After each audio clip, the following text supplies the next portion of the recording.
What is up, y'all? Welcome to the Chicago Bullpen. I'm your host, Nick Tolliver, aka Quale, and today I thought it would be very important for us to talk about continuity.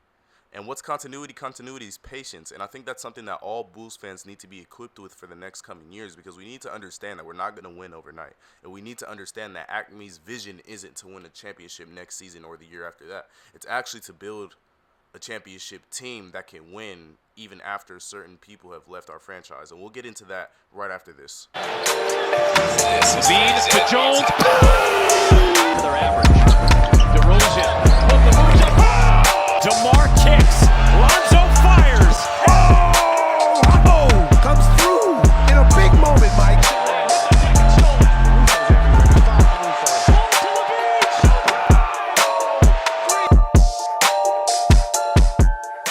So with the NBA Finals just ending, obviously we're going to see a lot of rumors leading into free agency and the draft and stuff. But one of the biggest rumors we've seen, and actually right now it says we're in the driver's seat, is to acquire Rudy Gobert.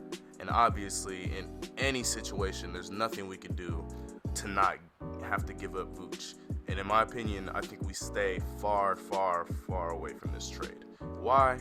Let me tell you why. I understand Nikola Vucevic had his bad games, but the games where he played really good in terms of how he was able to read the floor, read the defense, and make sure everyone was able to get to their spots and hit their shots. The center is not the point guard by any means, but similar to the point guard, a center with Vucevic's skill set has to know everyone on the court, how they play, where they like to shoot from, where they cut from on the court, etc. They have to know where everyone is at all times. Gobert is not that type of center. He doesn't have that responsibility. He's not even really, trusted to have the ball low post for a layup or to back anyone down. And I'm not saying Vooch is the best at backing players down, but if we get Rudy Gobert, how is he gonna back certain players down? He can't even shoot mid-range or layups, so that takes out a whole chunk of our offense. You can make the argument with Lonzo Ball, Zach LaVine, DeMar DeRozan, Patrick Williams, etc. We don't need that much offense and we can sacrifice Nikola Vucevic, but I'm gonna tell you why we couldn't.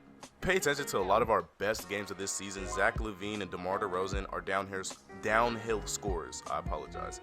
Lonzo Ball is really good at facilitating this offense whenever we do sometimes let him off the leash. Obviously, DeMar DeRozan ran this offense, but with everyone fully healthy and Lonzo running this offense, Vucevic will fit perfectly with this roster because simply having him on the court makes it so other bigs have to step up on him. And stepping up on him always leaves the paint open. Lonzo is always going to be watching that.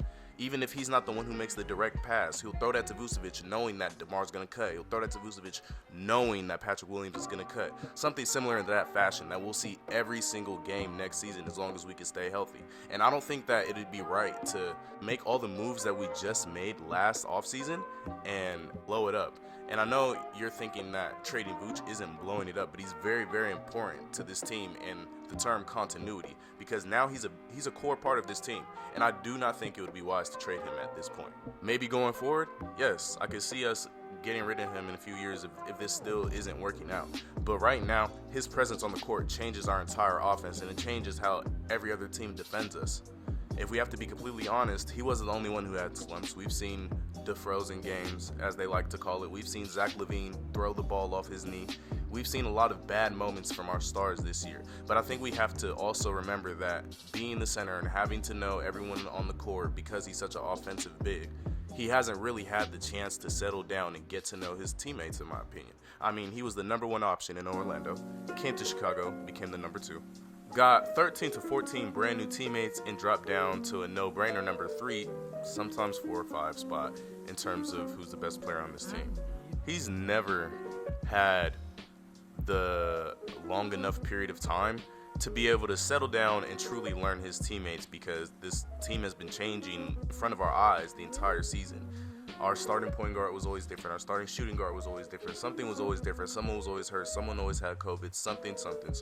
And because of that, Vucevic never learned anyone's spots. He never learned how to incorporate his way of basketball into this offense. We never even built our own brand of basketball. Like, let's be completely honest. What is Bulls basketball?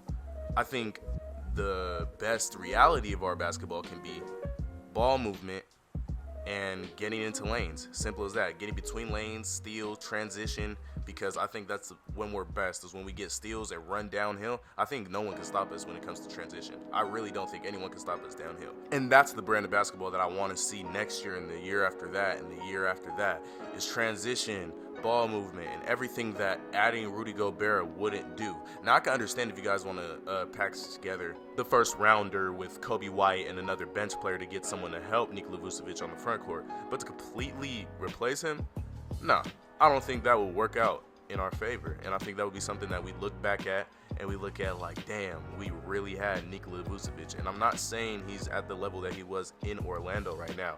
I think he's far past that. But I think he's very important to what this offense brings. I think some of the passes he made throughout this season, Rudy Gobert would have never made. A lot of other bigs just aren't as offensively sound as Nikola Vucevic. He's one of the most universal plug-and-play bigs in today's league. I think you can drop him on any roster, and he actually can improve your team and make them better.